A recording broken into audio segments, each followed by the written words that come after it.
బ్యాంకుల్లో డబ్బులు దాచుకోవటం ఎంతో సేఫ్ అనుకుంటాం. అలాగే చాలామంది తమ దగ్గర ఉన్న బంగారాన్ని, నగలను కూడా బ్యాంకు లాకర్లలో పెట్టుకుంటారు. ఎందుకంటే అవి అత్యంత సురక్షితమైనవని ప్రజలు నమ్మటమే. కానీ ఒక బ్యాంక్ మేనేజర్ ఏకంగా లాకర్లో పెట్టిన బంగారాన్ని దొంగతనం చేసి బయట తాకట్టు పెట్టాడు. అది కూడా స్టేట్ బ్యాంక్ ఆఫ్ ఇండియాకి చెందిన సర్వీస్ మేనేజర్. సర్వీస్ మేనేజర్ ఈ దారుణానికి పాల్పడటం పెద్ద హాట్ టాపిక్గా మారింది. ముంబై ఎస్బీఐ బ్రాంచ్లో పనిచేస్తున్న మనోజ్ మారుతి లాకర్లో పెట్టిన బంగారాన్ని తస్కరించినట్లు గుర్తించారు.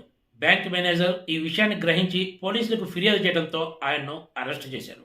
అయితే దొంగతనం చేసినట్లు ఒప్పుకున్న సర్వీస్ మేనేజర్ మారుతి వారం రోజులు సమయం ఇస్తే తాను తస్కరించిన 3 కిలోల బంగారాన్ని తిరిగి వెనక్కి తెచ్చిస్తానని చెప్పడం విశేషం.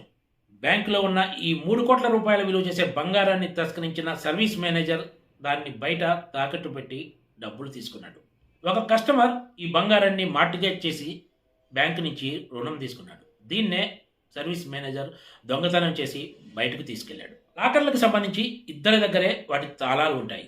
అయితే తన దగ్గర ఉన్న తాళంతోనే సర్వీస్ మేనేజర్ ఈ దొంగతనం చేసినట్లు గుర్తించారు. సహజంగా ఏ కస్టమర్ అయినా బంగారాన్ని తన లాకర్లో పెట్టుకోవాలనుకుంటే సీల్ కవర్లో బ్యాంక్ అధికారుల సమక్షంలోనే దాన్ని పెడతారని పోలీసు అధికారులు వెల్లడించారు. గోల్డ్ లోన్స్కి సంబంధించి తాకట్టు పెట్టిన బంగారం నిల్వలను తనిఖీ చేసిన సమయంలో ఈ తస్కరణ బయటపడింది. ఈ ఎస్బీఐ సర్వీస్ మేనేజర్ చేసిన దొంగతనం వ్యవహారం ఇప్పుడు పెద్ద హాట్ టాపిక్గా మారిందని చెప్పాలి. ఈ వార్త సోషల్ మీడియాలో వైరల్ అవుతోంది. Please subscribe TGT.